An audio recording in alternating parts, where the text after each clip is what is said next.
This conference will now be recorded. So,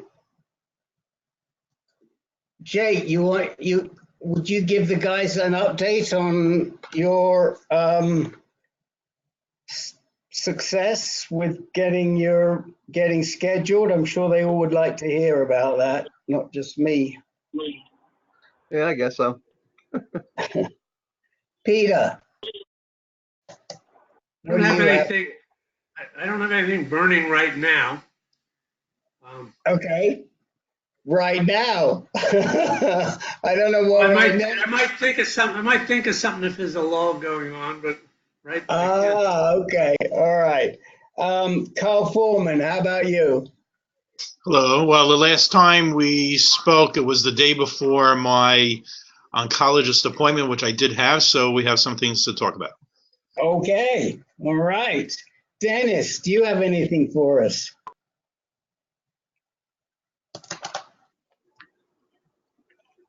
Mr. Correa, are you there? I bet he stepped away for a moment, so I'll come back to him. Joe Blanchette, we haven't heard from you for a while. Do you have a update for us? Yeah, I have a small update for you. Good. Les, do you have anything? Not tonight, thanks. Okay. Then Len just said, Len, I had an issue. For some reason, they switched my audio, and so I didn't have audio to begin with. So what I would suggest is on your box, on your control panel, just where it says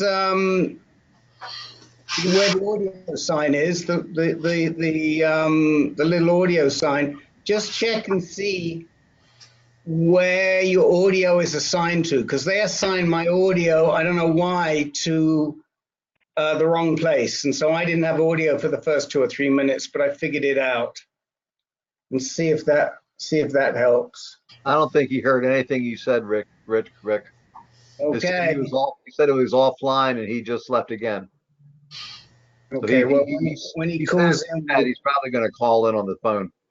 okay, when he calls in, we'll see if we can help him troubleshoot that. I'm sorry, Les, did you say you didn't have anything today? Yes, that's what I said. I do not have anything. Thanks. Thank you. Sylvester, anything for you today? Not tonight. I go to my urologist next week, so. Oh, okay. I might have something to talk about. Jay Curran, anything you'd like to talk about today? I would just like to see if anybody has an update on ARV 110. I believe I'm positive for ARV. Okay, let's talk about it when the answer is you do. Okay. So, and in the meantime, well, you're on your phone. I was going to say, in the meantime, check the ARV 110 information that we've put out, because we have put out some information on that. Okay. There's a blog entry. If you go to the blog, you'll find the blog entry. Larry Fish, anything for you? No, I'm good today. Thanks, Rick. Okay. Paul, Frida, anything you'd like to talk about today? Nothing for me, thanks. Okay. Jim Ward, how about yourself? I think I'm okay. Well, you could probably give us an update, since we kind of left it in the lurch and you were trying to figure out from different people. You need to tell us where you're at. Okay, I will be happy to provide an update. Yeah, okay. I guess I just. Yeah, Speaking of which, guys, just to let you know. What's that? Speaking of which, I just want to give everybody a little update on Ken Anderson, because he's in the middle of nowhere right now, somewhere in the Oregon or Washington wilderness. And he did write to me before he left and told me that the biopsy of his prostate was negative. So this whole issue about whether he should get additional radiation and sending a sample of his prostate versus something else further away, a more distant tumor sample, is all moot at this point. You know, there'll be more to talk about when he gets back, but hopefully he can empty his head for a couple of weeks, and then when he gets back, he's going to have to go onto some type of second-line anti-androgen. But I just, since I know a lot of you guys are here regularly, I thought you might appreciate just knowing where he's at. John Appler, anything for you today? I'm fine, Rick. I just wanted to say thank you to you and Len for your blog posts about ARV-110 and other new things coming up. It really is really helpful to see that. So I thank you so much for that. Thank you. Let me ask you, John, since you missed the very beginning of the conversation, would you endorse people signing up for our blog? Absolutely. Absolutely. As much as we try to think we're reading the material out there, there's so much that goes by quickly that you and Len grab like that. So I would ask everybody, I would encourage you all to sign up for it. It's really beneficial. Okay. Thank you. Thank you. It was kind of a loaded question. John and I haven't spoken during the week, but I figured he would give us an endorsement. So, you know, they always say, I'm not a lawyer, but they always tell lawyers, don't ask questions you don't know what the answer is going to be. So you guessed right on mine. I actually have something I wanted to talk to you about, but we'll do it offline. I wanted to ask you about your UCSF. Oh, you didn't go, did you? You didn't go to that high rollers dinner? No, I did not, unfortunately. Okay. Oh, yeah. I was thinking you might have gone, but you didn't. Okay. And Len, are you with us? I am with you so far. I don't know what happened. I had no audio, and I rebooted my computer, and it took forever to reboot, and I thought something's seriously wrong here. But miraculously, I've got sound and video now, so I'm on board. Well, I was telling you, but you had gone. I had the same issue when I booted up the voting meeting today, and I figured out what was going on. So I don't know. It's probably some sort of tinkering they've done. And anyway, I'm glad you're with us. And is there anything you'd like to speak about today? Not really. I mean, I could give you my tale of woe about trying to get into the MSK trial for PYL, but only if there's time. It's not particularly important or interesting. Okay, well, we may have time. We've got no new people. We have 6 people who want to speak. And so I've got you at the bottom of the list anyway. So good. If we get the time, we'll certainly come to it. So there could well be time. All right, so let me just make sure no one else has arrived since we started talking, and they haven't. So why don't we start off here with Jake? And Jake, just fill the guys in about your adventures trying to get an Axumin scan. Okay. Well, I don't remember exactly what I said last time, but I was having a hard time getting it scheduled.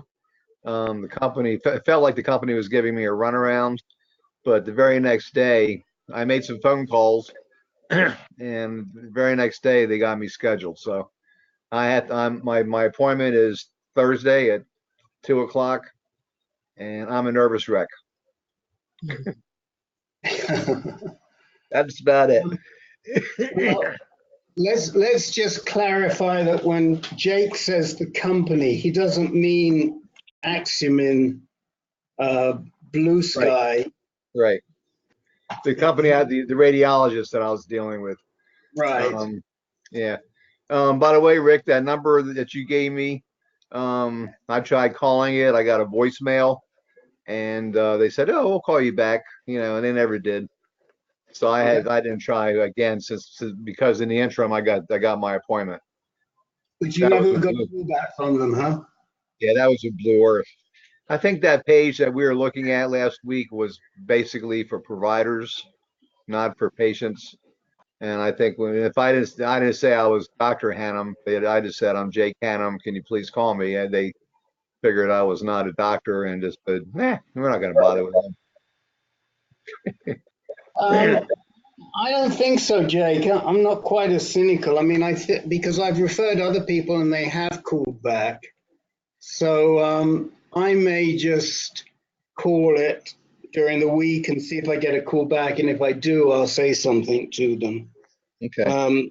I don't have any contacts to Axumin myself. I think Joel may do. So I could tap Joel up for them. But I may just try and call them myself because it's not good. If somebody needs help, they should be there to do it, and it's in their best interest too. So there's something wrong when they don't call back, Right. and it might be worth just. Has anybody else ever tried to call Axumin directly on the call? I've never tried to call them. I think I did. I had one of our guys in our group, one of our groups. He went for the scan, which was scheduled at a certain time, and then he waited like 2-3 hours because wherever they're supposed to get this part from or this chemical from or whatever it's called, got delayed and delayed and delayed because the Reston, Virginia does not have their own manufacturing of this isotope or whatever it's called. So he had to, he got the runaround for a while. Yeah, actually, that brings up a good point. The oncology, the radiologists that I'm dealing with, they don't make it either on site. And I asked them about that because the half-life is 110 minutes. I think I mentioned that last week. But they say they make it in either Philadelphia or Charlottesville. I got two different stories, but either way, it's more than 110 minutes away, assuming traffic is good. And DC area traffic is never good. So, and they said, oh, well, we just make it hotter. That was the term they used. We just make the radiopharmaceutical hotter so that the half-life, they extend the half-life somehow. I'm a little bit leery about that, but we'll see. Well, there's another aspect to it. You could just make twice as much, and then you get double the time. So let's say you need 10 grams. If you make 20 grams, you'll have 10 grams after 110 minutes. And so you've got 2 hours to get there from the cyclotron. Is that true? Yeah, well, it's a half-life means you're going to have half the mass after one half-life. So if you make twice the mass, you'll double the time that you have available. So. Okay. The other thing, I'll have to take your word for that, Paul. What's that? The other thing I'll have to take your word for that. Hold on, Peter, hold on a second. Let Paul finish, please. Go ahead, Paul. No, I just made the point. It seems you're all overlooking the fact that half-life just means you lose half the mass in that time. But so if you make twice as much, you've got twice as much time. Right. Peter, go ahead. Yeah, the thing that was explained to me when I did the gallium-68 was, yes, there's a half-life factor, but that doesn't mean that in 2 hours the thing disappears. It just means another half of whatever the last half is. It means the stuff is still viable and useful. It doesn't mean it's depleted or not going to do the job. It just means that the full dose of radiation. Right. And by the way, Jake, isn't there, but there's still plenty of radiation. Well, I hope you're right. Jake, I should just add that you have a Lawrence Livermore physicist on the phone here with you in Paul Frieda. So okay. Okay. Sure. So he knows enough about this. Now, is that what they mean when they say they make it hotter, Paul? I don't know what they mean when they make it. by saying it make it hotter. You can't change the fundamental radioactive characteristics of the isotope. So but maybe that's what they mean. Make it hotter is make twice as much. But that's a misnomer. That's not really accurate. Right. Okay. Well, thank you. I'm sorry I questioned you. I wasn't sure what your expertise was. No problem. I make mistakes all the time. Well, this call wouldn't be the same if I didn't make some mistake at least once. Right. But I'm not in error in terms of my point, and that is that you make twice the mass, you've got twice as much time. I don't know how many grams you need for how many grams you have to drink or whatever it is, but it's an injection. Injection, yeah, but it's probably not very much. So they can, they start a day earlier, they can make twice as much, so to speak. Okay. Somebody else said that they had called Axumin. Who was that? Well, I just got in. This is Jerry I called him a Pelfrey. couple of years ago. What? Who is this again? Who is it? This is Jerry. This is Jerry Pelfrey. Oh, hi, Jerry. Welcome. Jerry, we'll definitely come back to you, but my question is, has anybody on the line ever tried to call the Axumin helpline? Yes, I did. It's been over a year, but I didn't call them. I was asking about places to get it and what you had to do and this and that. They were very nice to me. But they said you had to call. They let me know that you had to call the individual places up. They couldn't help me line up the test. Did you get them? Do you recall? Did you get them first time, or did they say they'd call you back and they did call you back? They answered. Oh, they answered. Oh well. Okay. Well, I will definitely try it myself just to make sure that line works. But I mean, Jake, I have heard. My experience in the past is that they do answer. So. Well, it's a moot issue now. I mean, I've got my appointment, so I really don't need to talk to them. But for future reference, it might be nice to know. Yeah. No, it's important. Yeah, I know it's important for others. That's all I'm thinking. Just to add some a word of advice, as you may recall, I've been dealing with an appeal process to have the Axumin approved from Horizon Blue Cross Blue Shield, and I spoke to the nurse navigator at the Cancer Institute who's helping me on this appeal, and he had said that he had spoken to the Axumin people, and that now that I'm on appeal, they're not really very helpful. But what should have happened is that before I had this procedure, they should have been contacted, and they would have been helpful in getting approval for the insurance. But the horse is out of the barn already. Yeah. Well, I know that if you call them ahead of time, they're pretty good at trying to get it approved. That I do know. I don't have much experience about what happens if you had it done and you've got a big bill and then what happens. I mean, I know that some of the other companies are pretty good about working on that. But what remind us what happened with you on the Axumin scan, Carl? Yeah, sure. When I had the PET CT scan, there was a peer-to-peer discussion between my oncologist and the insurance company, and they ultimately approved payment for the PET CT scan, but apparently there was no initial discussion about the Axumin portion of it. So after I had the procedure, then the Blue Cross Blue Shield said, well, you didn't get approval in advance for the Axumin. Ugh. And now it's pending in the appeal process. As of this morning, my nurse navigator did say that he got a hold of Blue Cross Blue Shield. They said it would take another week for them to come up with a final decision as to whether they're willing to cover it or not. In the meantime, I did have to make a 50% deposit to the radiologist, which was approximately $2,500, and I will have to pay the balance within 30 days. until such time, hopefully, I get reimbursed. You know, I think that if they turn you down, you can appeal and take them to the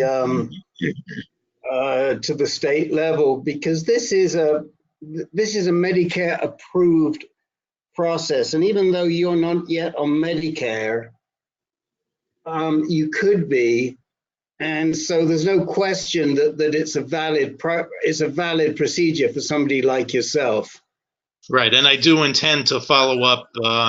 The next level is to deal with the state, so I will follow up on that part if it happens. Yeah. I mean, I have not yet come across anybody who did not get their Axumin scan covered. You know, so I think you're on pretty solid territory there, but it's so frustrating, and you know, you need it like a hole in the head when you're dealing with everything else. Right, and it could take at least a year. Well, apparently that was what the holdup was with me, was making sure that there was insurance coverage. I do have Medicare and I do have secondary Blue Cross, but they assured me, the radiologist assured me that everything's straight and taken care of. So whether I'll have a copay or not, I don't know, but I know it won't be anywhere near $2,500 or $5,000. No, but you know, especially if you're on Medicare, it's a slam dunk. There's no issue because it's a Medicare approved procedure. So I just do not understand. I don't understand Medicare only why pays 80%. you're doing that. Medicare only pays 80%. The slam dunk part is the other 20%. No. But right. I understand that. But you have additional insurance and they have to cover what Medicare covers. That's what the insurance is for. So they can't tell you, if Medicare covers it, they can't say, sorry, we don't cover it. That's why you're covering the insurance.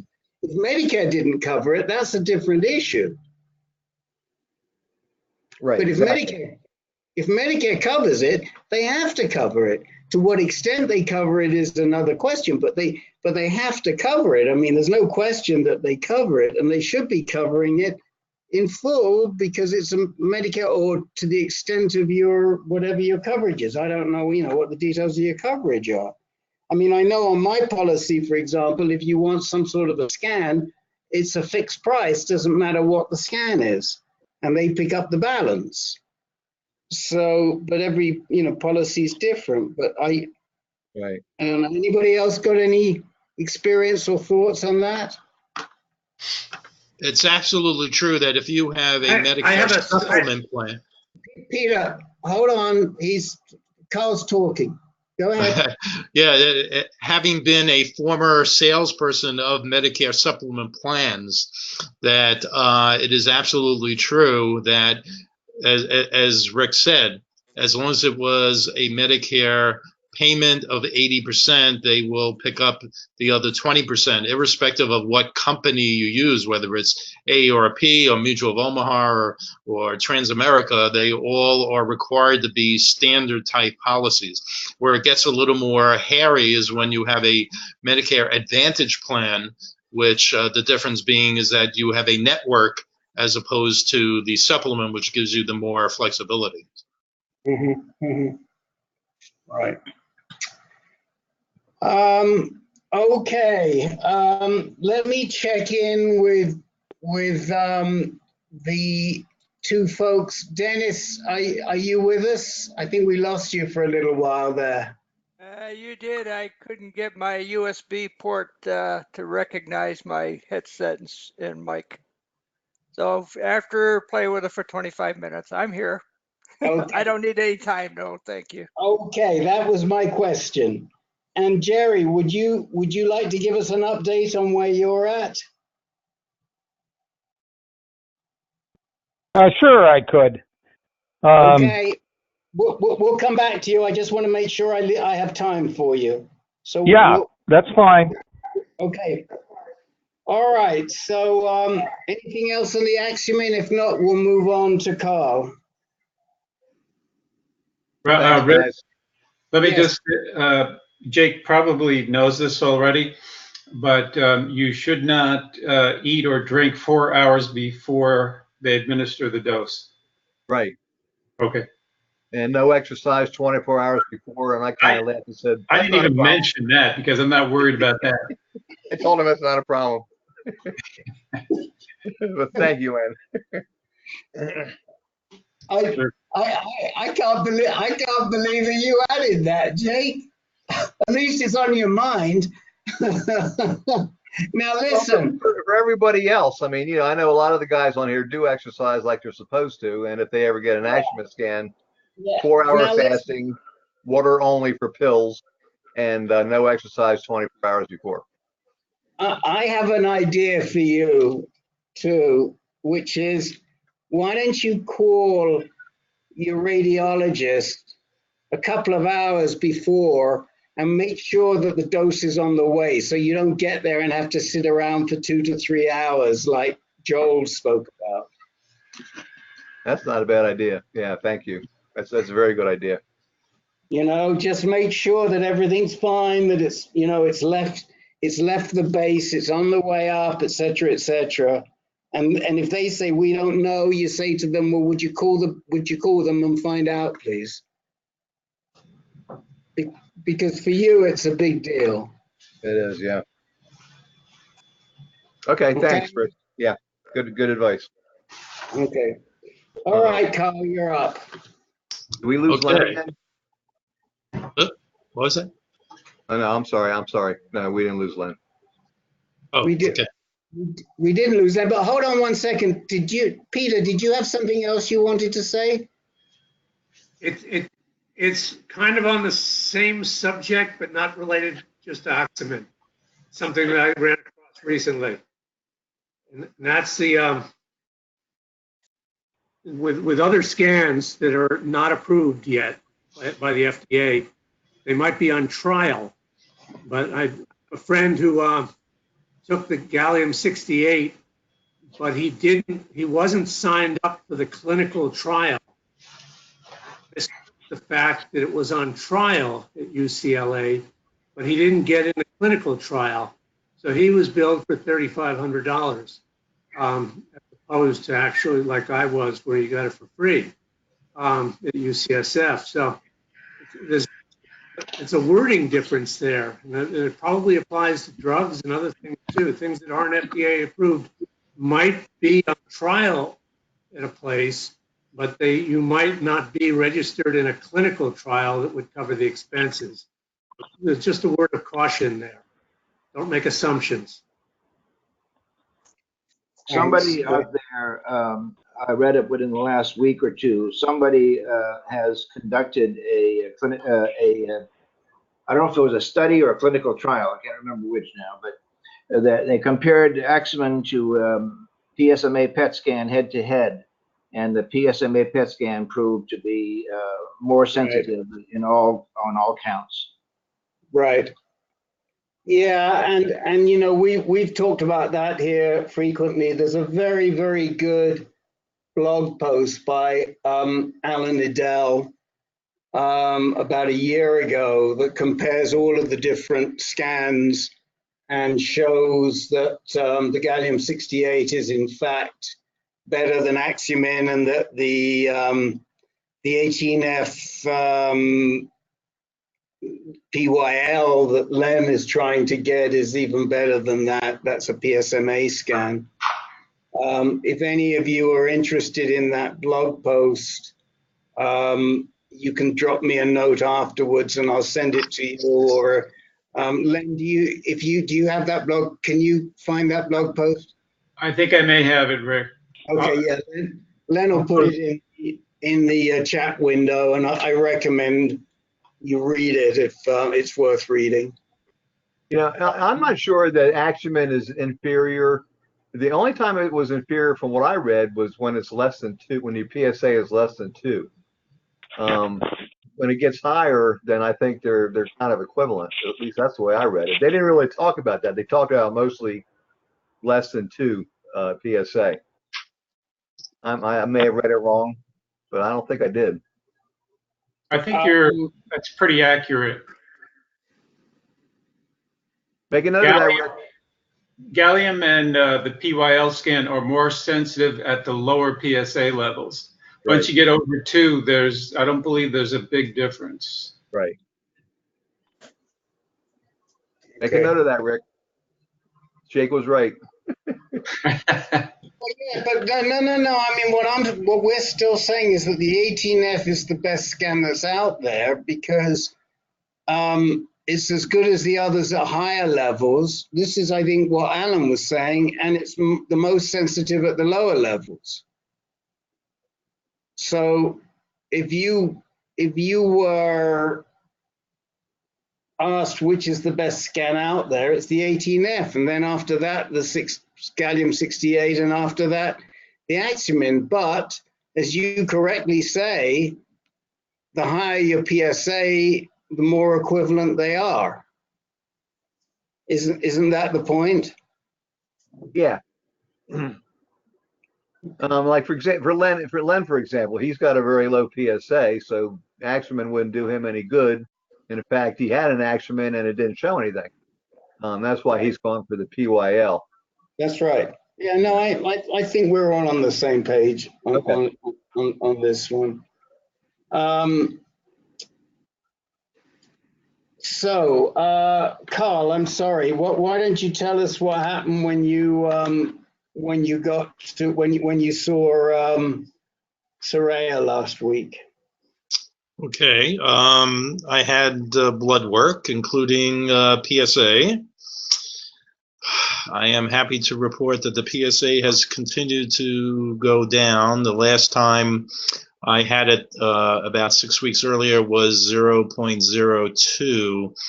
This latest test showed less than 0.01.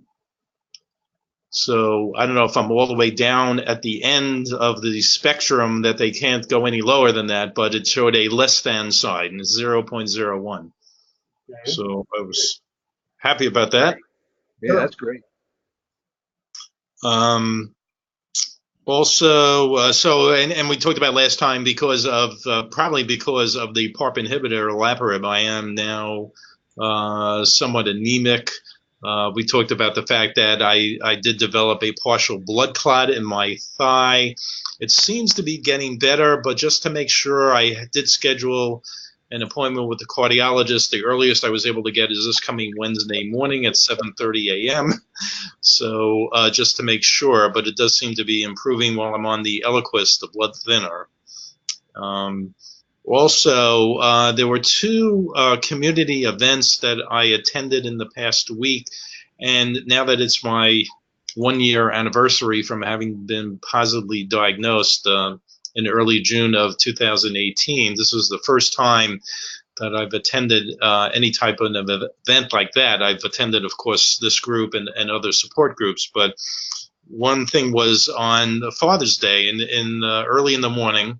It was sponsored by the American Cancer Society. It was called Run for Dad. And it was a fundraiser for prostate cancer.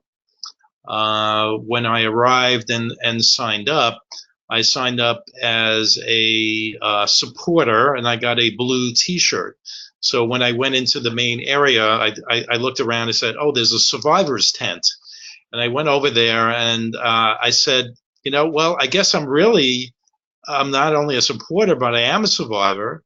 And it was a green T-shirt as opposed to the blue. And I asked them, I said, well, can I get the green T-shirt? Because I felt that's, you know, what I wanted people to know, where it was at. So they did switch me to the green T-shirt, and it was a 2-mile walk, which my wife and I did in the morning. Was very well attended. There was a lot of people, a lot more blue shirts than green overall.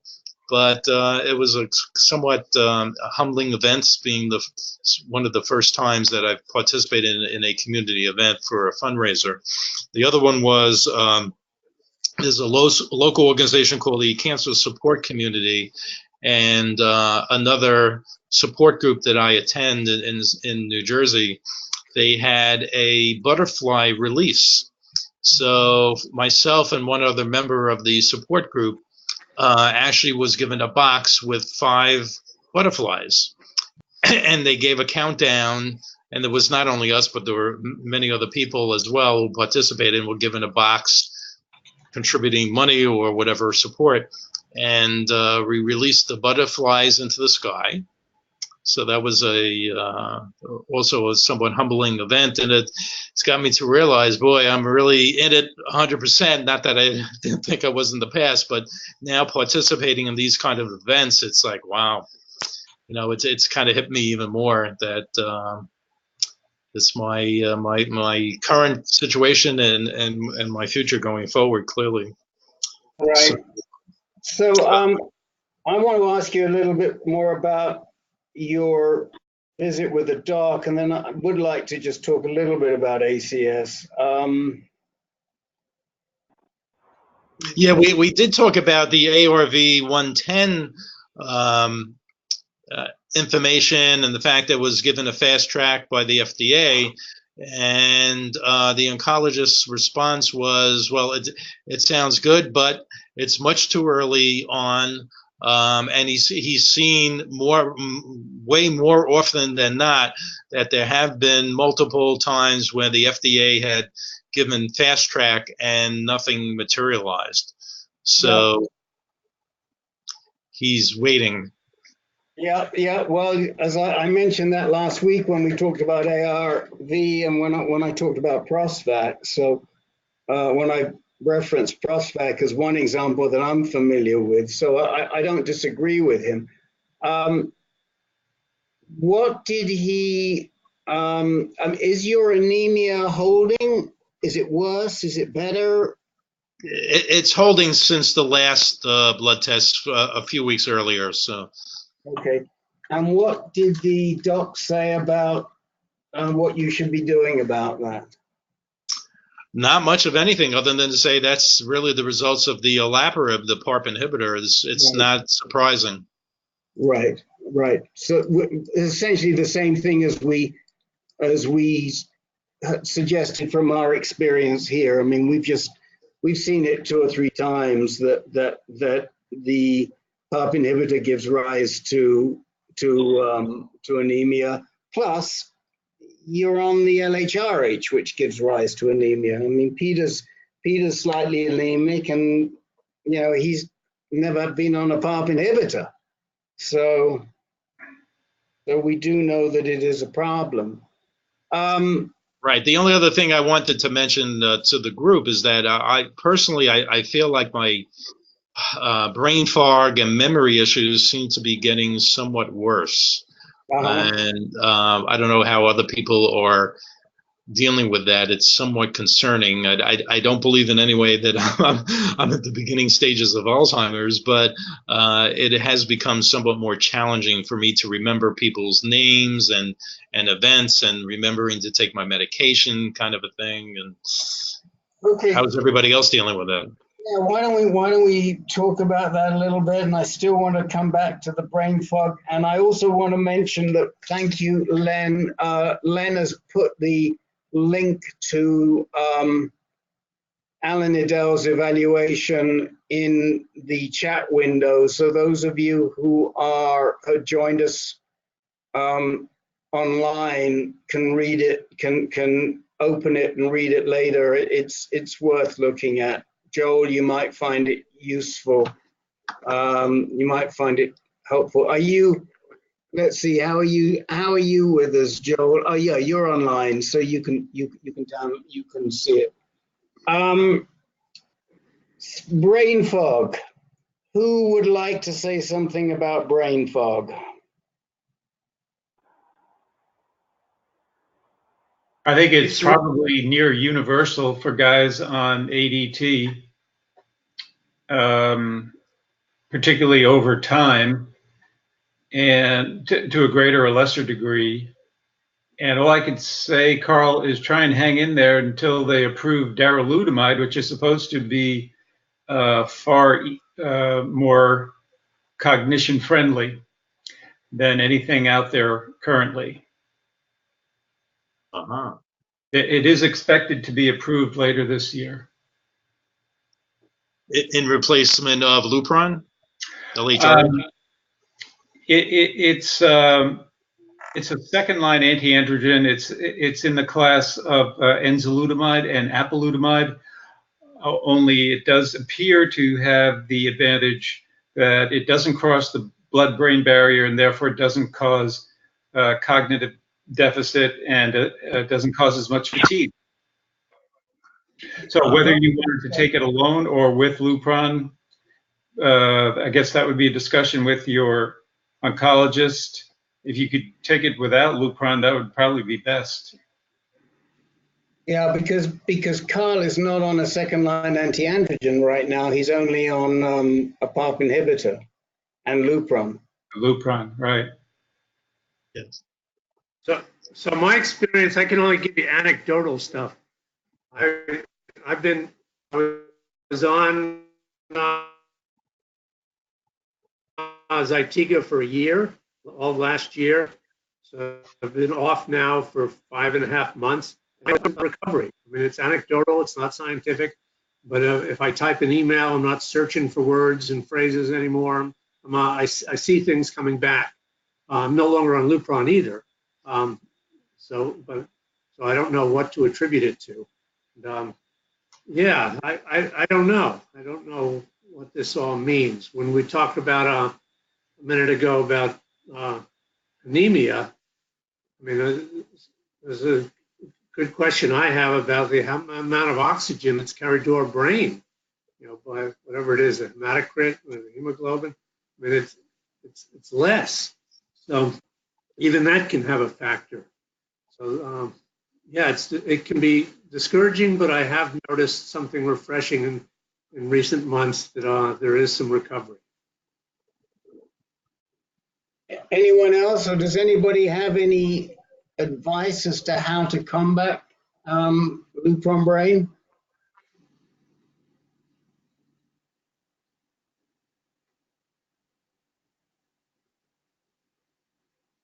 Well, I mean, you've heard me say this, some of you on the call many times, but I mean, I suspect you're using your brain quite a bit every day in terms of the work that you're doing. But I actually force myself to use my memory. I used to play a rubber bridge online every night, just so that I would try and remember the cards. And I definitely think that that was helpful. You know, there's lots of ways to go about doing it. Some people do Sudoku, some people do crossword puzzles, play games. But I think that dedicating half an hour or an hour to some sort of play with your brain is a real helpful thing to do. And I think if you do that for a month, then you may well find that that you're doing much better.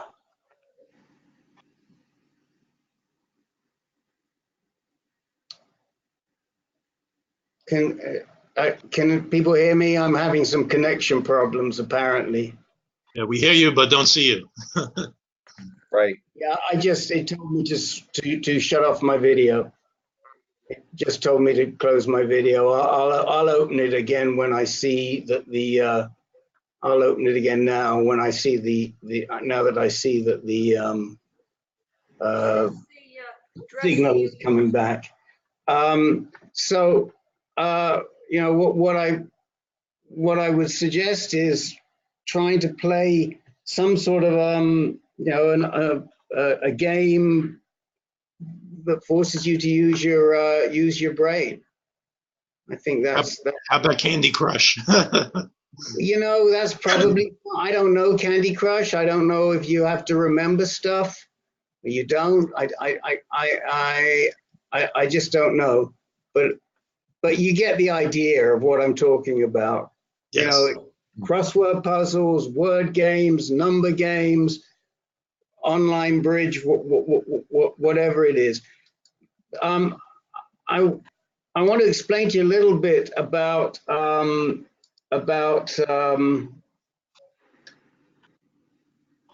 chemo brain because I think that you might find it helpful. There are probably not chemo brain. I'm sorry, Lupron brain. There are 3 elements that they say causes it. One is just a lack of sleep, because even if you think you're getting decent sleep, you're not, because you're getting your sleep is interrupted constantly from the hot flashes, and a lot of times you don't even realize that it's being interrupted. Secondly,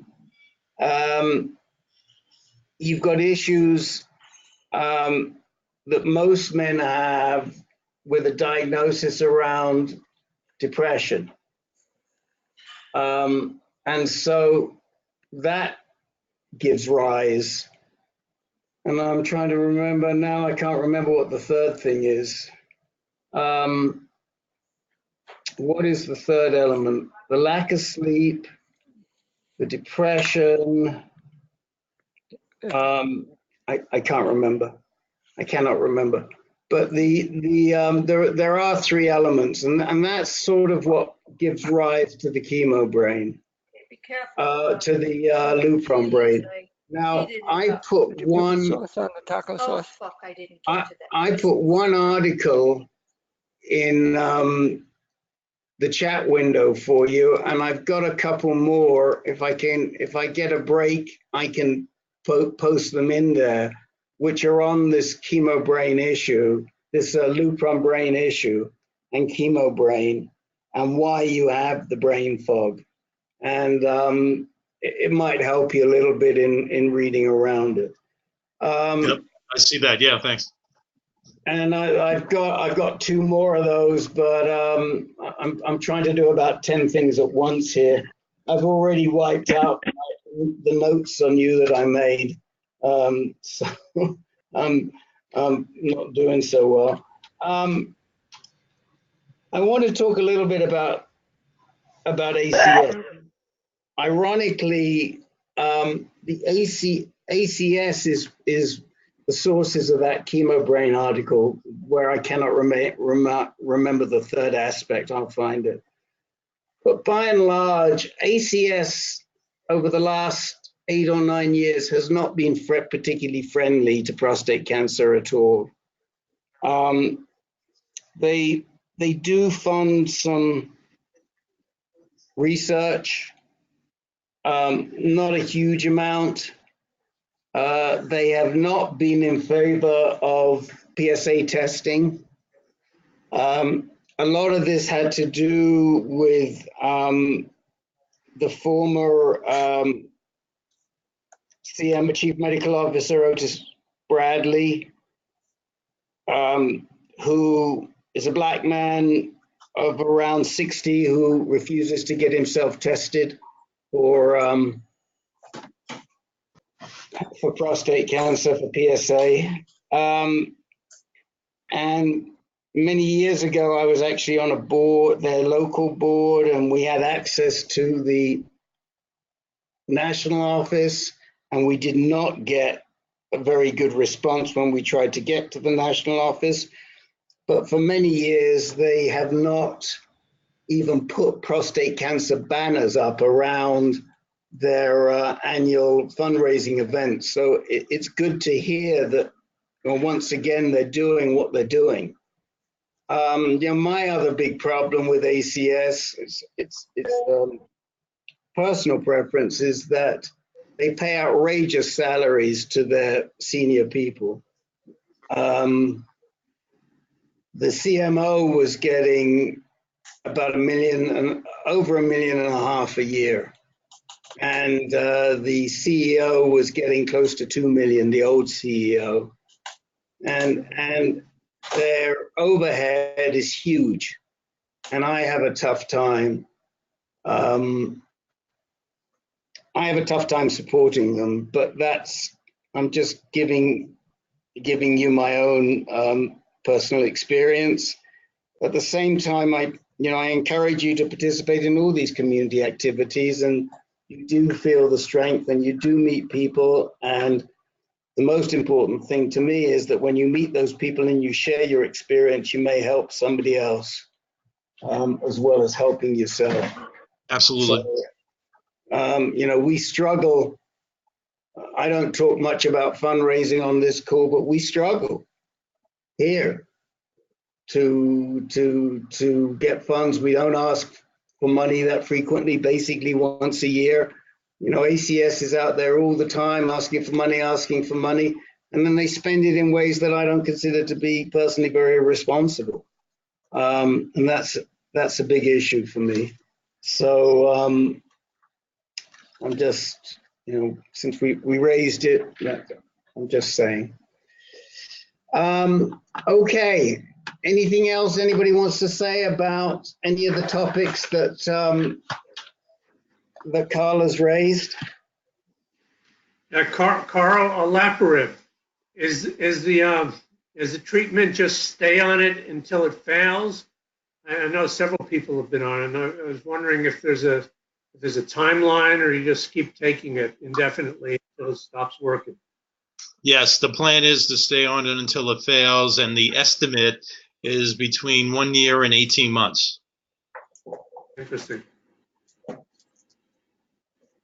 Yeah, when I was on Zytiga, I failed after just 6 months, and I had hoped I would get between 1 and 2 years. So I hope this time it'll be better. It's definitely a much better response so far than the Zytiga ever was.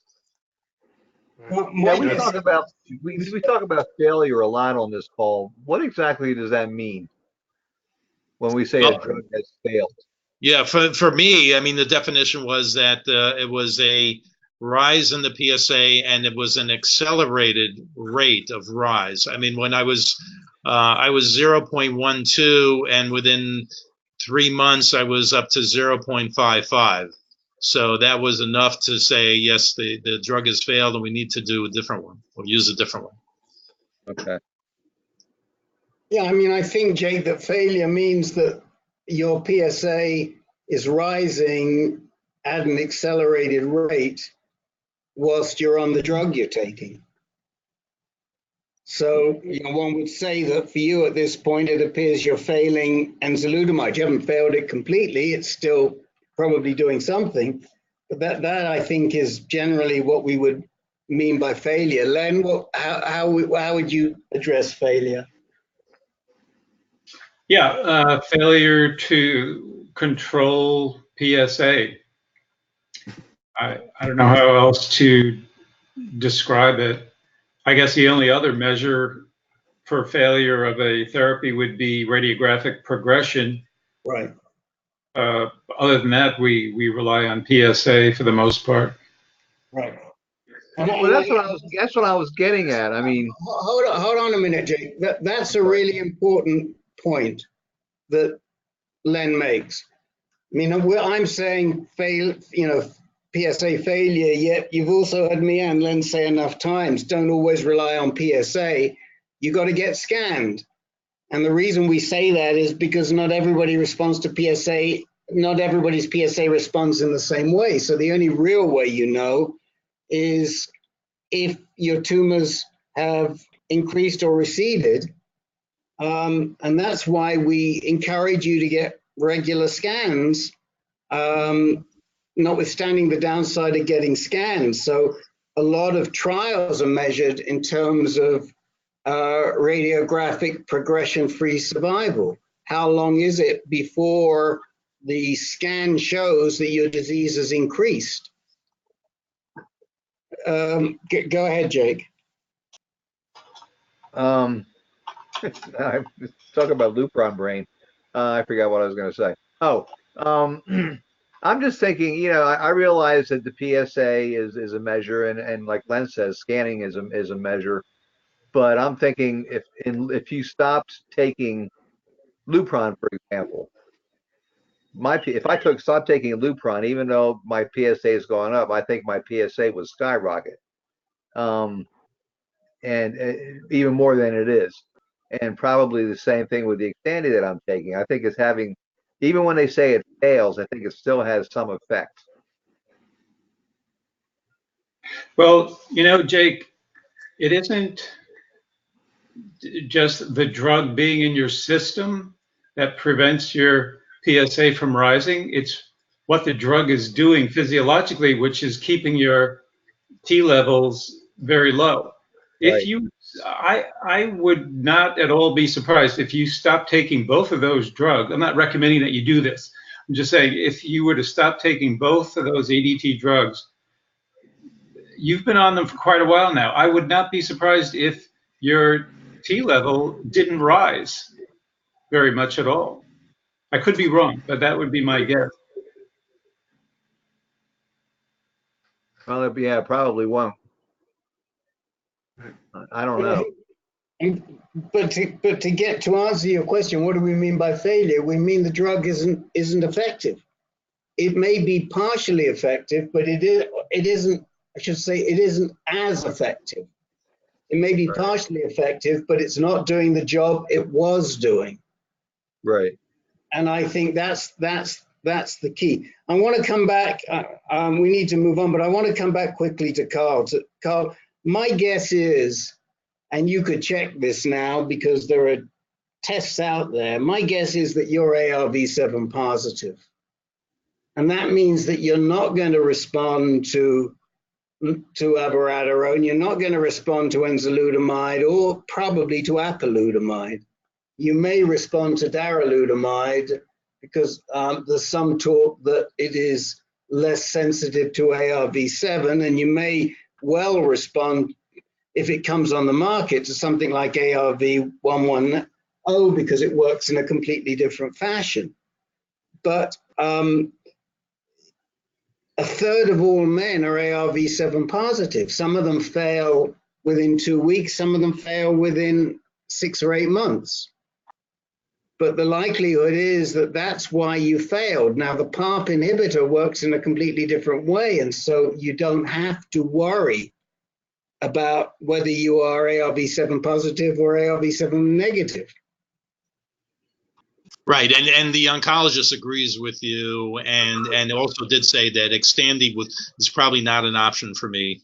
Yeah, after failed is Zytiga. Probably not, but there's a way to know. But I don't know why, but these docs don't want to do it. Is you get a blood test. You can get a blood test right now through Genomic Health, through Johns Hopkins. There are ways. Very simple ways for you to determine if you're ARV7 positive, and the benefit is that you don't mess around and waste time with those drugs. Now, the docs say, well, if you get 2 months out of it or a month out of it, it's better than nothing at all. I say, look, you've got a plan on what's going to be effective for you, so it allows you to go on to what might be the next best thing. So anyway, I just wanted to make that point to you about being ARV7 positive. Okay, thanks. Hey, Rick, this is Jim Ward. I'm going to have to hop off the call in about 10 minutes, so I'm happy to give my update, on the next call. Okay, well, why don't you? Well, I'm just about to move on, so why don't you tell us where you are right now? Sure. It's brief. I've consulted with my radiology oncologist. I've consulted with Dr. Korn down at MD Anderson. I've consulted with a radiology oncologist at MD Anderson as well. And, there was a lot of discussion on one of the recent calls about IMRT, brachytherapy boost and SBRT boost and all these different things. But it appears that, the consensus seems to be that we should do IMRT. And so it looks like that's what I'm going to do. Okay. And will that include the pelvic girdle or just to the gland? It'll include the pelvic girdle, okay, as well as the gland. Okay. Yeah. And so where do you do that? I'm sorry. Where do you think you'll do that? Why are they leaning in that way? No, where do you think? Oh, where? Oh, okay. At the University of Kansas. I talked to Dr. Korn about it. You know, I think his words were, I wouldn't, lose a wink. If you decided to do it at KU versus MD Anderson. He had a very different opinion. If I were getting, a prostatectomy or some kind of surgical procedure, but he's kind of of the view that, hey, it's just setting equipment and setting settings and, that kind of thing. So the only other thing, I'm sorry, go ahead. Yeah, the one question I would have is, why are they discounting brachy plus IMRT? Because all the studies suggest that brachytherapy, either seeds or high dose, plus IMRT to the pelvic girdle works the best. I mean, there's 2 or 3 studies that show that. Well, I think one thing I can cite is just there's a concern about greater side effects with the brachy boost. They cited it as about double, affecting mostly the bladder and the rectum, and that I guess the judgment is it's not worth it. If you've got about double the side effects. Okay. So go ahead. And that was I guess the same view of the MD Anderson radiology oncologist, that it's just not typical to do it for men with metastatic prostate cancer. So. Okay. And what was the other? What else was on your mind? And then I'll just open it up quickly in case anybody wants to talk to you. That was about it. It's been a frustrating process because there's so many different points of view, and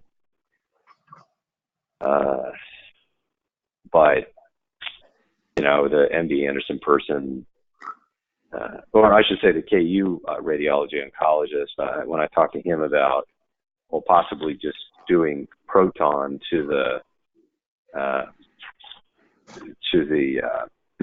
the lymph node that's higher up, the retroperitoneal lymph node. He said, well, if you're going to do proton there, maybe there's an argument that you should treat all, everything, all the lymph nodes anyway with proton. But the MD Anderson radiologist oncologist, wasn't really advocating for, either targeted proton, to the upper lymph node or doing proton across the board. So she leans in favor of IMRT. I can't explain the the details or the specifics of the science around it, or why she's of that view. But again, that seems to be the consensus. And unless I hear one of these, Dr. Korn or one of the 2 radiology oncologists advocating for something really different, right now they all seem to be more or less on the same, pretty much on the same page. Peter, do you have any thoughts on that? No, Jim, other than saying that once you've made a decision and go ahead, you're going to feel a lot. We've all been in this situation, and probably not many of us have any regret for the treatment decisions we've made. We've made a slew of different ones, but just that initial thing of trying to figure it out and getting doctors to buy in and weighing the pros and cons takes a heavy toll on it. But once you've gone ahead, it's like lifting a huge weight off of you. So Good for you. I'm sure you're right. I'll be honest with you. I mean, I feel a little stupid saying this, but I guess I even now I still don't really fully understand what the ultimate benefit is of, the radiation therapy. I mean, I know it shrinks the tumor. I guess it potentially reduces the PSA even further, but I guess I'm just, in terms of concrete specific benefits, I'm still really unclear about it. That's such a good point that you make, because for years and years, and I'll give Len a heads up on this one, that I'm going to come to him as soon as I finish saying what I have to say. But for years and years, if you were diagnosed with lymphatic involvement, and certainly with bone involvement or soft tissue involvement, they didn't consider doing radiation because they said it was too late. And over the last 3 or 4 years, the consensus has been that it does make sense to debulk the primary, and more of the major hospitals are recommending that. I don't think it's so true in community medicine, but I think hospitals like Memorial Sloan Kettering and MD Anderson and UCSF and elsewhere, that they are. I mean, do we have the empirical evidential knowledge to prove that that's the right way to go? I've never seen anything.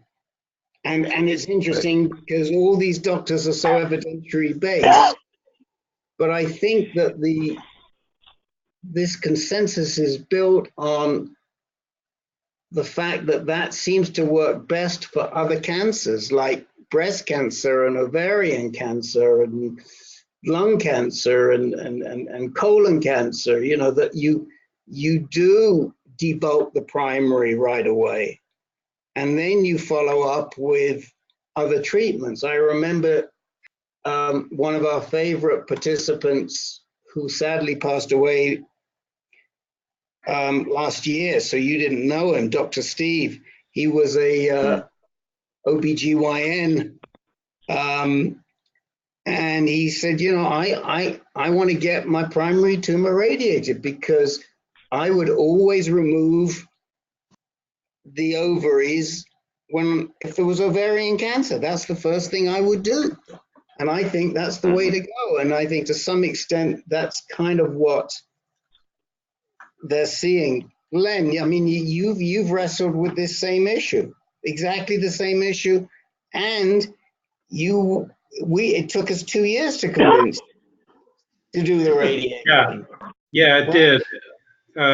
Jim, Rick, and one of our dearly departed brothers, Dominic Moresi, kind of double teamed me over a period of about 1.5 years before they finally convinced me to have radiation therapy. I was resistant mostly because, as Rick mentioned, this idea that debulking the primary tumor, it's only about 3 or 4 years old now. And I was seeing an oncologist at Caregivers who said, no, radiation is not for you, because my case was very similar to yours, Gleason 9, in the lymph nodes, seminal vesicles. So for 1.5 years, I was on just the ADT. And I went to see Dr. O at Mount Sinai, and he said, no, you definitely should have radiation therapy. And in fact, there are studies, Rick, that have shown that guys, high-risk guys, Gleason 8 to 10, do better if the primary tumor is debulked with radiation compared to just ADT. And isn't that, I mean, maybe I missed the boat on this, but I mean, isn't that part of was that part of the Stampede trial? maybe Rick usually has a better idea of where this data comes from. I get a little confused between Stampede and the dozen other trial names, what issues they're addressing. But I guess before you kick it back to Rick, Lynn, I'm sorry, I've been meaning to call you to kind of talk with you about this offline, but after you had the radiation therapy, I mean, did you see any tangible benefits, i.e., did you see the PSA go down? Yes. You did. Absolutely. You did. Yeah, and at the time I went to see Dr. O for a second opinion, he even said to me, he said, I think you're about to become castrate resistant. I can tell by the pattern your PSA is starting to go down just by a little bit from period to period. And so anyway, at the time I had radiation, I was at 0.45 after being on ADT for quite a while.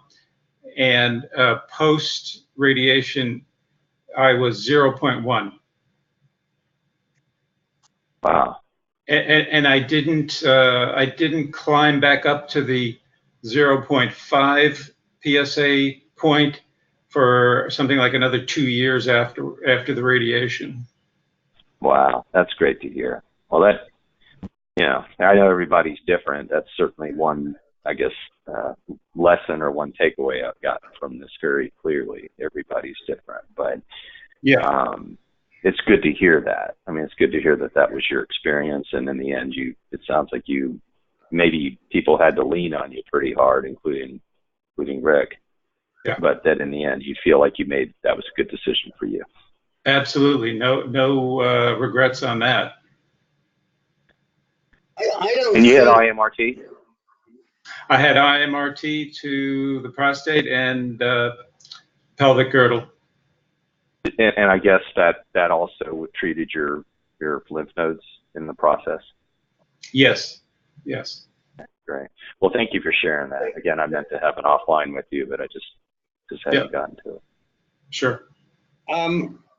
Jim, I think it probably was one of the arms of the Stampede. I can look because the Stampede has so many different arms. I can't tell you. What I would say is I agree with Len that there have been a couple of studies about high Gleason guys doing best with brachy plus IMRT plus ADT, but I don't think that those have included people with lymphatic involvement, Len. I think those are just people like myself who were diagnosed, high Gleason prostate cancer. My recollection isn't good enough to refute what you're saying, Rick. I don't really recall. Yeah, I mean, we could look, but either way, I think you're making a smart decision whether you go with IMRT throughout or IMRT plus brachy. I do think you're making a smart decision. It's not going to make a heck of a difference. If it were me, that's what I would be doing. I know that for sure. Okay. Well, thank you all. I appreciate it. And just one quick note, Jim, I got the same advice. I got a third opinion, if you will, from Chris King out at, I think he's UCLA, asking him what type of radiation I should get. Should I get the brachytherapy plus IMRT? And he recommended against that for the same reason you cited. I think it was Paul Korn told you that there's greater toxicity, so he advised me not to do that. Okay. And again, everybody's different. Some people might tolerate it better than others. Mm-hmm. I have a question related. Go ahead. Does I don't even know how they determine what they mean by cancer burden. How do they calculate the cells or anything? But if you have a concentrated area where it's clear that there has been activity, and you're thinking about the future of potential prevenge or immunotherapies that may relate to what is the cancer burden that it's effective, that radiation probably may reduce the total cancer burden that you present. I don't know, is this a thought that people think, is this this concept? So I need you to explain your thinking a little bit more. Are you saying that one maybe would not do radiation so No, that that you have higher cancer burden? maybe you would, just in the sense that, you know, when I was first, go back to when I was first diagnosed, the local oncologist said, "Oh yeah, go for Xgeva and go for radiation." And I went to the radiation oncologist, who said, "Well, it's not going to help the progression of the disease. It's just going to be palliative." I wasn't suffering that much once I took Lupron. I saw Dr. Kantoff, who was pretty famous at one time in Boston at not Edna Farber, Dana Farber, and he said, "Yeah, why would you want to do the radiation if it's just going to be palliative? Why don't?" And now my thinking is kind of reversed, and I'm thinking that maybe it's a better idea to chase concentrations of cancer cells to reduce the total cancer burden that's floating around in your body, if that's what happens. And maybe that's an idea now, especially as they're coming up with therapies that may benefit from, may be more effective with a lower cancer burden. Is that clear, what I'm saying? Well, I mean, I think that's why more and more doctors are empathetic to the request of debulking the primary. I mean, let's think about the people that we know. I mean, Ken Anderson had the primary debulked. Dr. Steve had the primary debulked. Somebody else, who else are we? Somebody else we've been talking to recently had. Who else can you think of, Len? You did. Well, yeah, me, of course. But we. So did I. So did I. Big time. Yeah, Peter. Yeah, well, yeah, but Peter, you were metastatic when you didn't have lymph node involvement when you were diagnosed, did you? No, but I had seminal vesicle involvement in a Gleason 9, so right. That's different. You know, I'm really saying people that were considered metastatic. But you know, I'd agree with you, Larry, that more and more people are doing it, and they're doing it later. You know, somebody like yourself, the doctor may turn around and say, well, maybe you should have primary treatment at this point in time. Yeah, and probably the counter argument that I have with myself is, if I am on Lupron, Zytiga, and my PSA is down to near, down low, why would I then go with a very low PSA and get radiation until the PSA started to go up? Maybe, where am I what am I radiating? Am I just guessing? So that's like the two arguments. Well, I mean, you're radiating the primary area. You're radiating the prostate gland. Whether you would radiate the pelvic girdle or not, with that being that low, I'm not sure. There's some debate over whether you do that. A lot of these docs, they just want to either remove the prostate or radiate the prostate. Some of them want to do pelvic girdle, others do not. I don't know. I don't have a good answer for you, but it's certainly a discussion to have with Karen. What's her name? Alito? What's her name? Audio. Karen Audio. She's speaking at that forum where you just put the tickets out. I didn't put them out. Those tickets. I mean, where you yeah, gave no, okay. No, I didn't actually mention that one. We had a little discussion between ourselves on that one because it's kind of interesting that they've got 12 speakers and they're all women. Which I didn't want to sidetrack this whole discussion. Okay, all right. Well, we probably should keep moving along because we've got a couple of people that want to talk. But, Thanks everybody. This is Jim again. I appreciate everybody's comments, and I'm sorry that I have to run. Okay, that's fine. Talk to you soon. Take care. Okay, thanks. Good night. Jim, if you could just hold in for just 30 seconds, because I wanted to ask Rick if it's okay.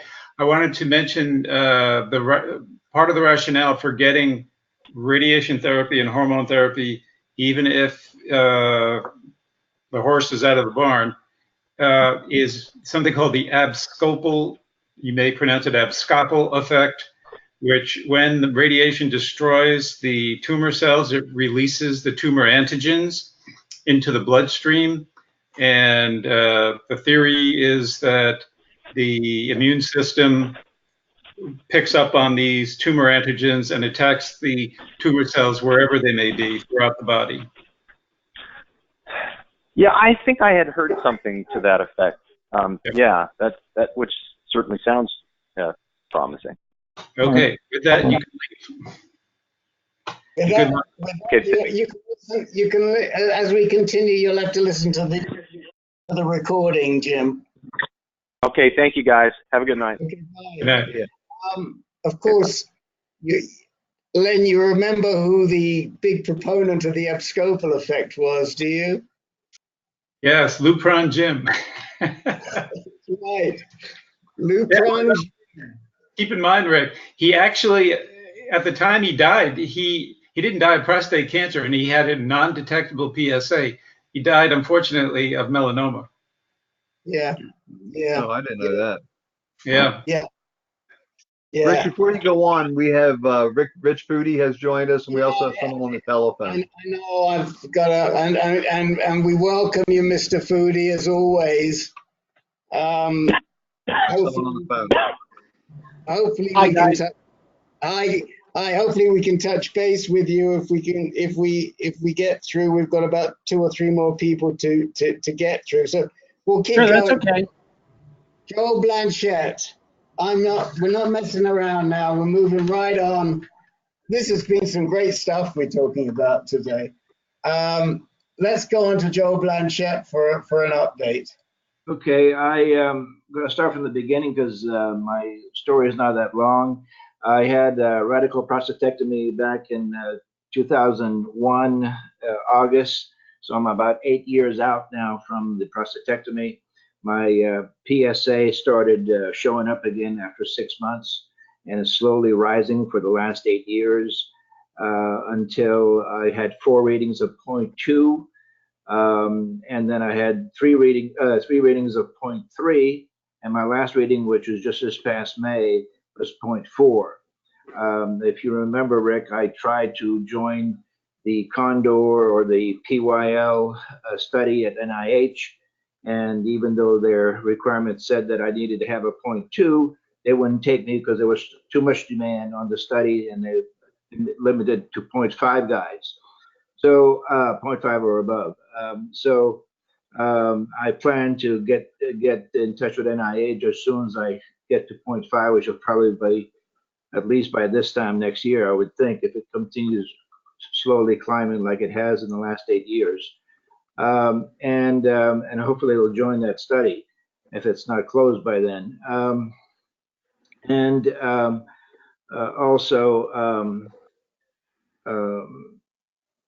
I was glad to hear you mentioned in one of your emails that the NIH had released data on that study for the first 55 guys, 48 guys that changed their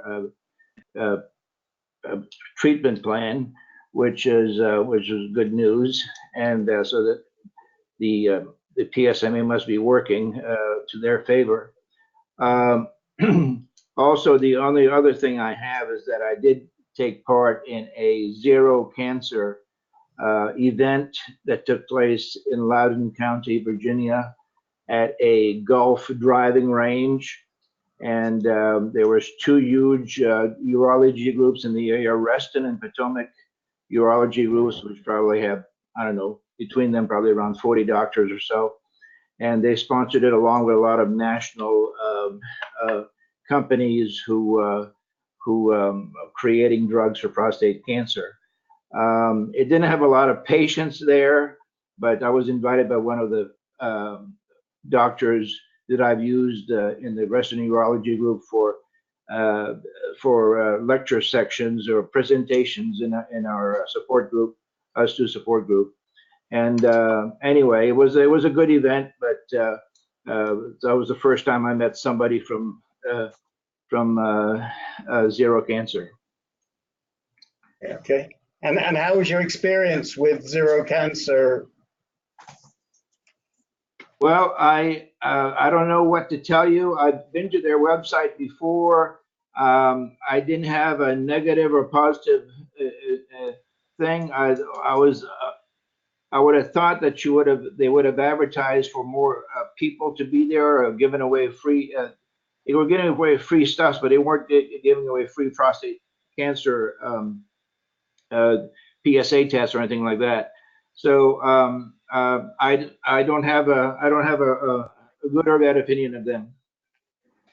So by and large, Zero is prostate cancer's advocacy arm. That's their niche.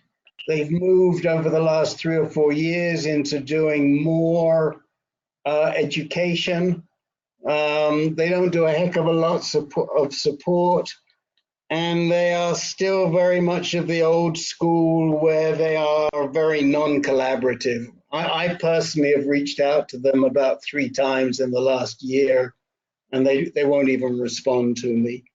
And you know, this is one of the big issues around the prostate cancer community, that they don't want to collaborate with others. This was a huge issue with us too for many years, and through patient pressure, we turned their heads around, and they are terrific at this point. I mean, I've reached out to Jamie Burse a number of times, and he ignores me every time, and I think it's sad. But we keep doing what we can do on the grassroots level, and we're very grateful for the success that we've been having.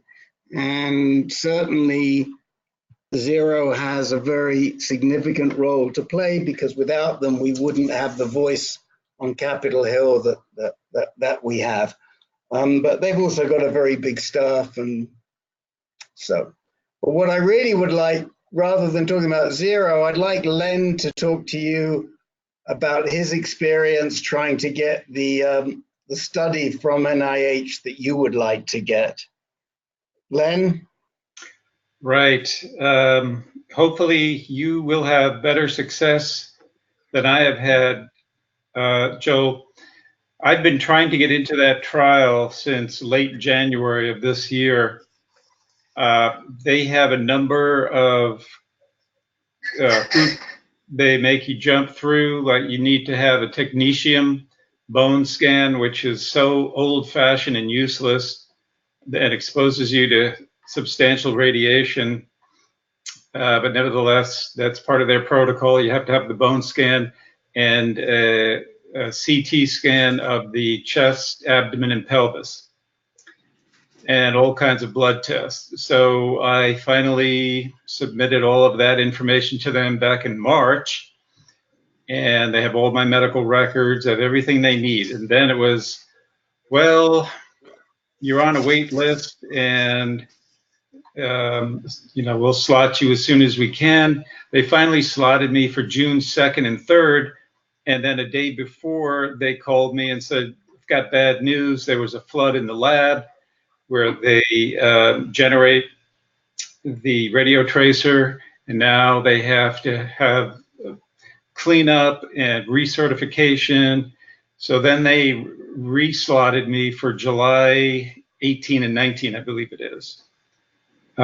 So it's been a many months process, and who knows if it'll ever happen. I'm starting to give up hope. But anyway, that's my tale. What's your current PSA now? When I first tried to get in, it was 0.65, and now it's 1.8. I see. The last time I talked to you on this call must have been 8-10 months ago. You were lower than that. Yeah. And I have been off of. I'm on drug holiday for about 28 months now. So, that makes me a little nervous. My T levels are like 700, 800, and I'm a Gleason 9, and starting to get a little antsy about getting some kind of therapy. But of course, I'd like to know where the lesions are.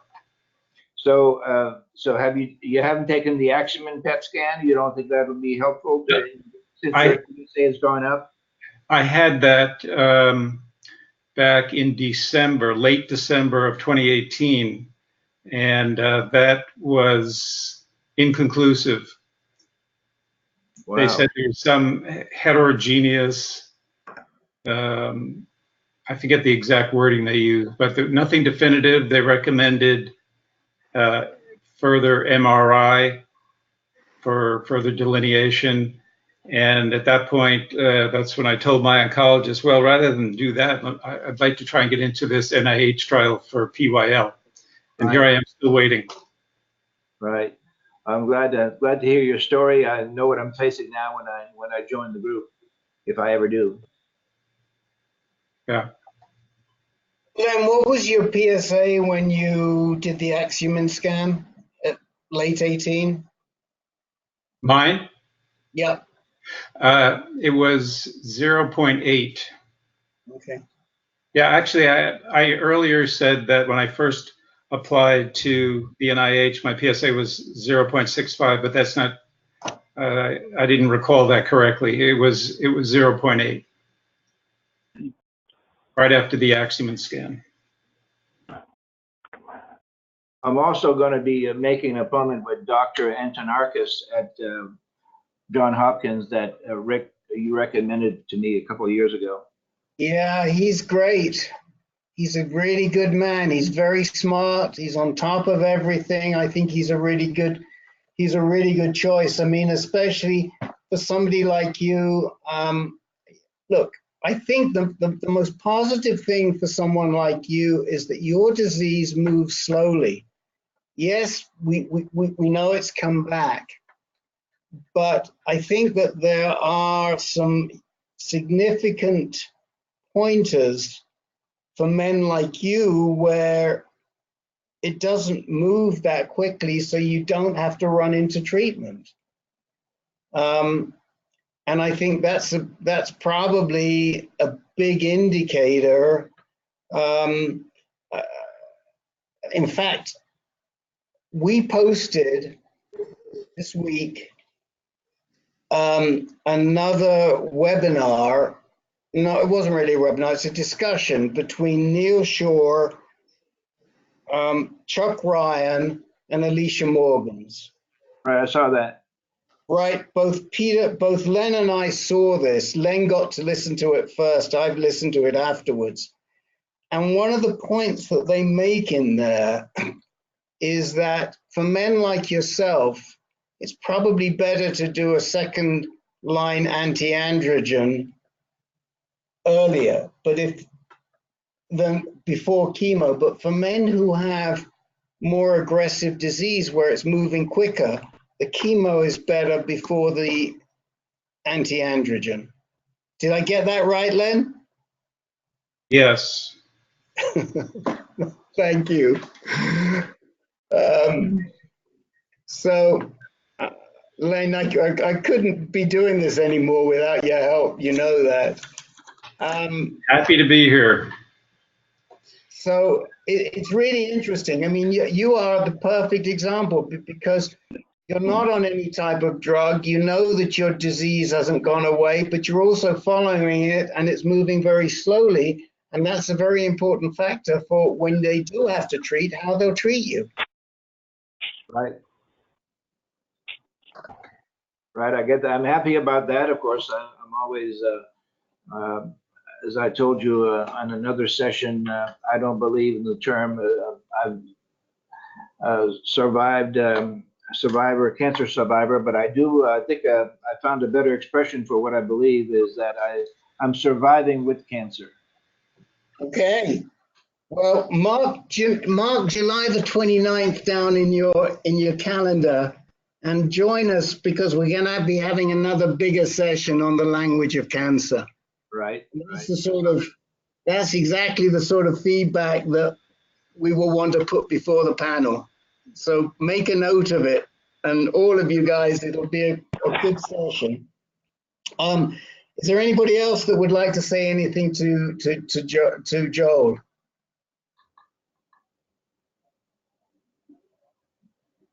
Okay. So we've got 15 minutes or so. We're going to go to Jerry, and then we're going to go to Jay Curran. Len will have to probably hold his tale of woe for Memorial Sloan Kettering until next time. Jerry Pelfrey, please tell us how you're doing.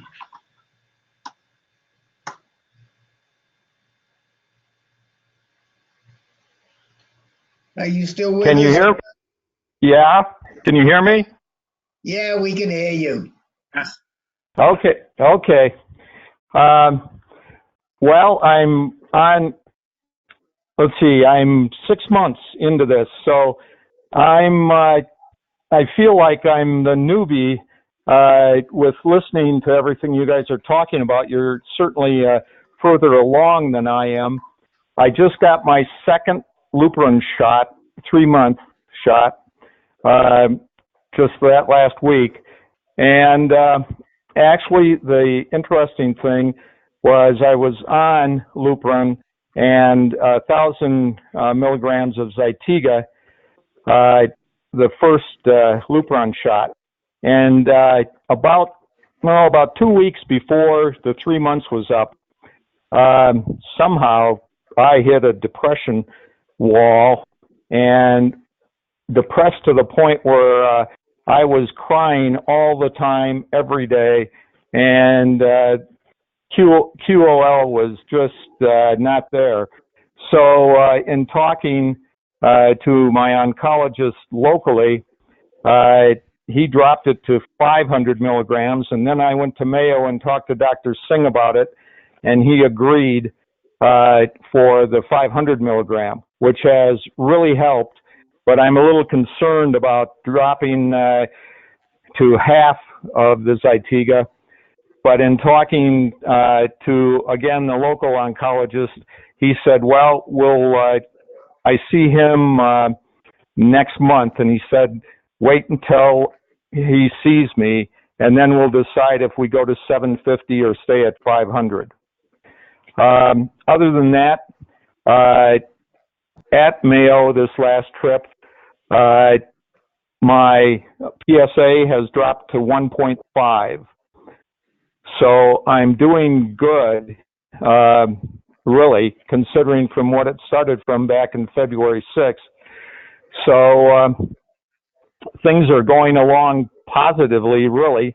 And when I see my next appointment with my local oncologist, I talked to him about a DEXA scan and CT, and that's what he's going to do, because I'm getting a little frustrated after 6 months. I haven't had any imaging at all. And, that DEXA scan doesn't cost anything, quite frankly, an MRI or a CT. But like I said, I'm only 6 months into this, and Dr. Singh is telling me that I will be on Lupron for the rest of my life.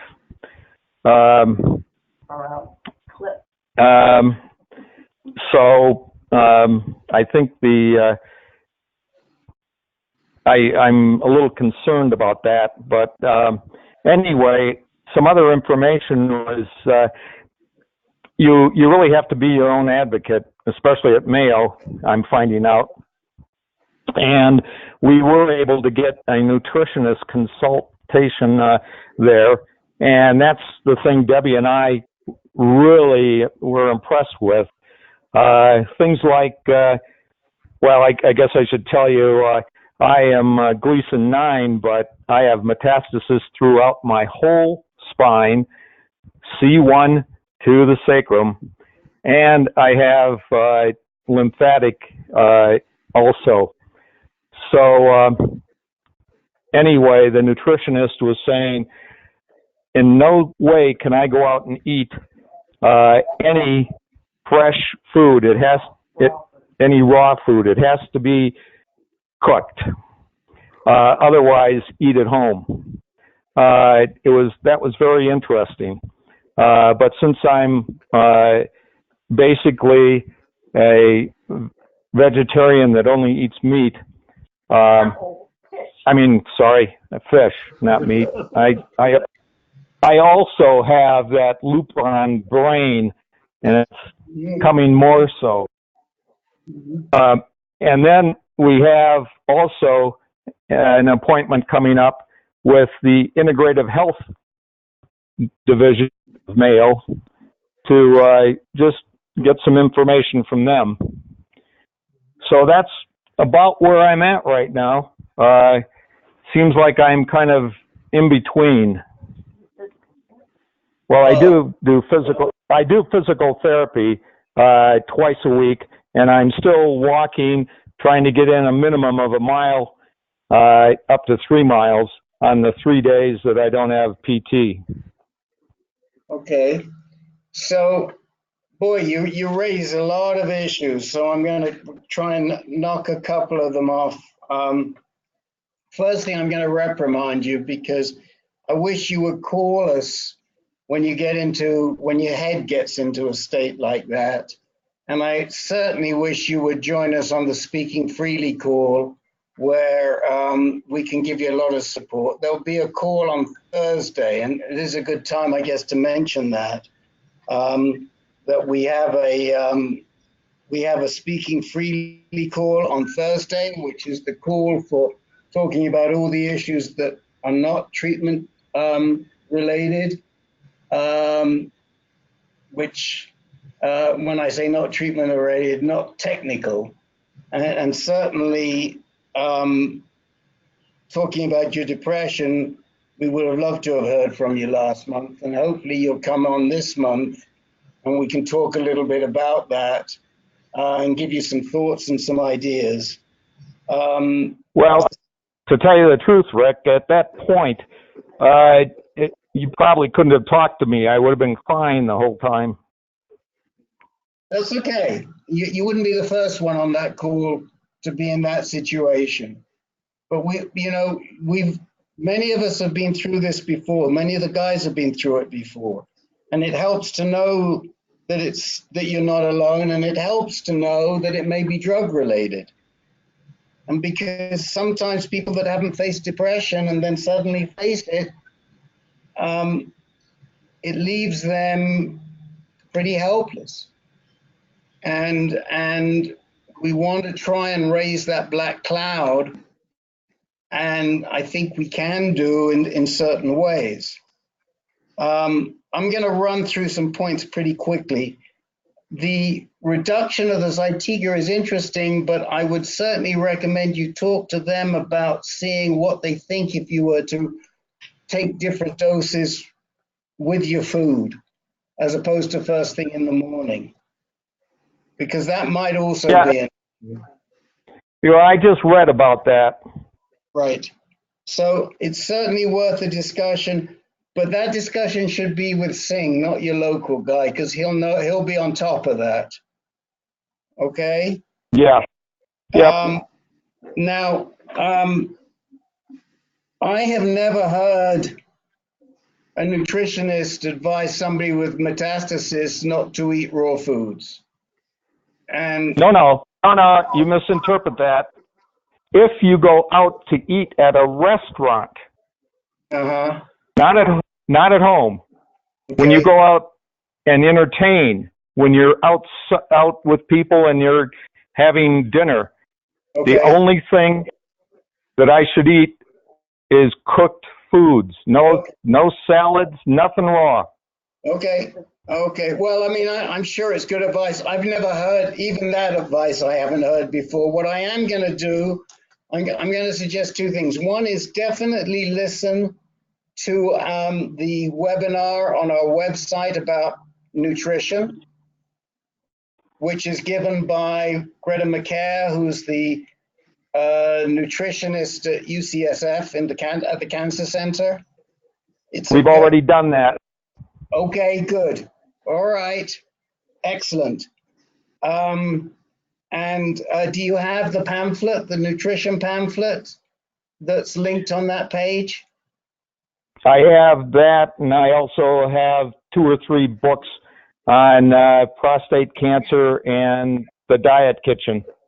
Okay, good. You're ahead of me. All right. I was gonna give you some of those, but you're well ahead of me, and I'm pleased to hear it.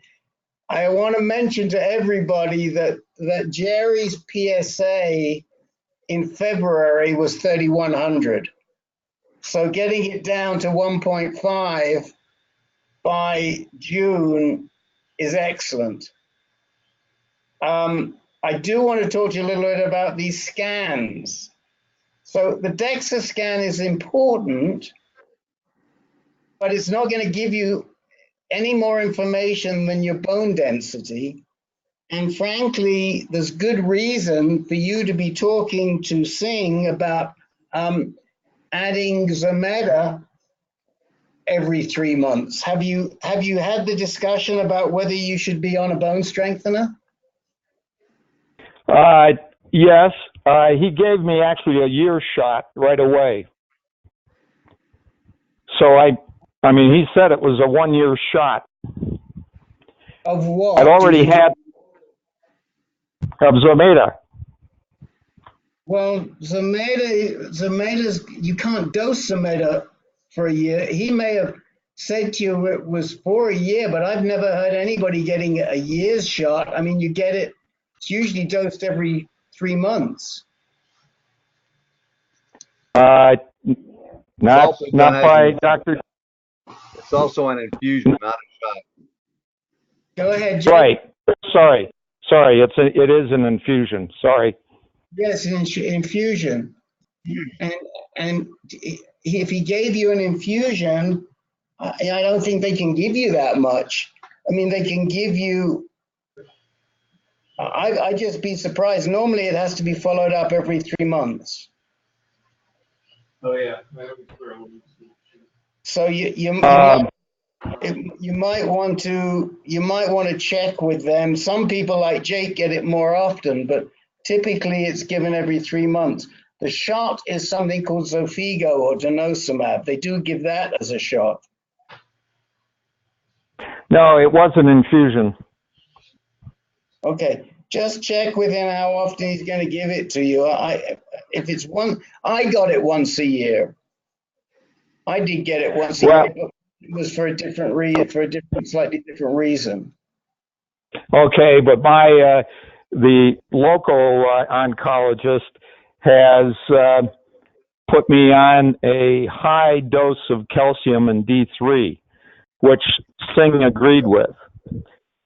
Again, no argument, but you know the recommendation, the protocol and the recommendation are for bone strengtheners for somebody like you, and they should be dosed on a regular basis.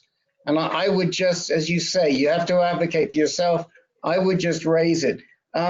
Dennis Correa, are you getting a bone strengthener from Singh? No, I am not. I went out and got the DEXA scan early on before I started any treatment, just to see what my baseline was. And then I have gotten one every 2 years. Since then, I don't show any bone loss from my baseline. So we use that information. I believe it was recommended by my local oncologist that we could probably, get one of these Zometa or whatever. I forgot what the other one was. But then when I went over with Dr. Singh, he said, well, you're okay then. So he agreed that my DEXA scan was looking good. So, it sounds like Singh is not one of these guys who believes in bone strengtheners, but there's plenty of evidence that they should be given. And you can research that. I can help you research that if you want, Jerry. But I'll just leave it at that. That it probably makes some sense to get regular either denosumab, Xofigo, or Zometa. Well, that Xgeva. Yeah, excuse me, Xgeva, not Xofigo. Xgeva. Yeah. Well, I also, for your information, I'm on Elgical. For bone strengthening, and I'm taking that regularly. Okay. What is Elgical? Well, do you know what IP6 is? No, I don't know IP6. Let me defer to my technical advisor, Mr. Sierra. I'm going to flunk this one, Rick. I haven't heard of that either. Well, you can look them up. They're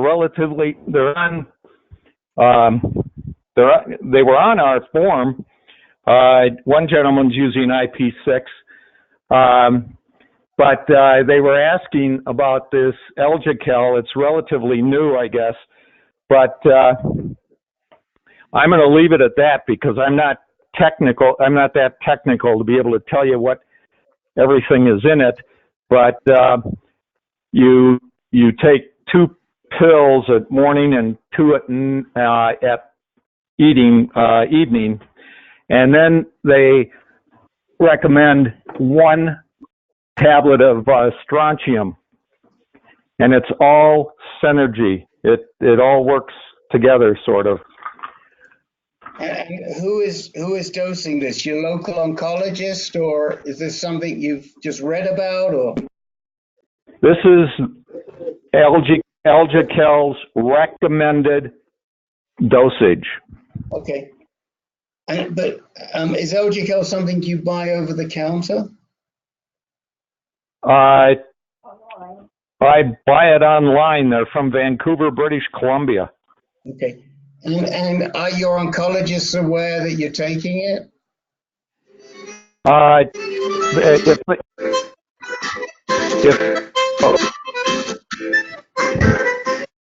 Hold on a second. Let's just mute. I don't know. Yeah, okay.